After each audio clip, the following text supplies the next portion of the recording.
আসসালামু আলাইকুম রহমতুল্লাহি ওয়া বারাকাতুহু। সম্মানিত ভিউয়ার্স, সকলে কেমন আছেন? আশা করি মহান আল্লাহ তাআলার অশেষ রহমতে সকলে ভালো আছেন। আমি আপনাদের দোয়ায় আল্লাহ পাকের রহমতে ভালো আছি, আলহামদুলিল্লাহ। তো আজকে যে ভিডিও নিয়ে আপনাদের সামনে হাজির হয়েছি, এই ভিডিওটি আপনাদের জন্য, আমার জন্য এবং সকলের জন্য খুবই ফায়দাজনক আমি আশা করি।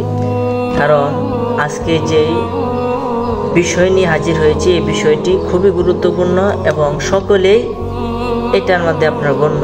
অনেকেই, এক দুজন বাদ দেয়, এক সমাজে এক দুজন বাদ, আর বাকি সবাই এই সমস্যায় জড়িত। এটা হলো আপনার গ্যাসের সমস্যা। অর্থাৎ কোনো কিছু খাইতেই পারে না, যেমন ভাজা পোড়া বা এরকম কোনো কিছু খাইলে আপনার গ্যাসের সমস্যা হয়ে যায়। এই গ্যাসের সমস্যার জন্য ঘরোয়া উপায়ে অর্থাৎ প্রাকৃতিকভাবে একটা চিকিৎসা আছে। যদি কেউ পুঙ্খানুপুঙ্খভাবে এটা করতে পারে তাহলে তার গ্যাস চলে যাবে ইনশাল্লাহ। মাত্র 7 দিন করবে, তাহলে তার গ্যাস চিরতরে বিদায় নেবে ইনশাল্লাহ।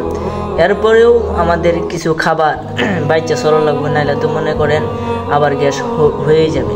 এই কারণে এটা থেকে উদ্ধারের জন্য সর্বপ্রথম আপনাকে 2টা জিনিস সংগ্রহ করতে হবে। 1 মধু, 2 হলো কালো জিরা।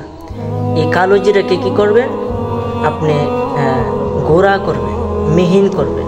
গুঁড়া করার পরে এটা রেখে দিবেন এবং মধুটা, খাঁটি মধুটাও রেখে দিবেন। রেখে দেওয়ার পরে প্রতিদিন, যার গ্যাসের সমস্যা আছে সে প্রতিদিন 3 বার, সকালে, দুপুরে, রাত্রে, খালি পেটে সর্বপ্রথম 1 চামচ কালো জিরা গুঁড়া যে করছেন, এই কালো জিরার গুঁড়াটা খাইব।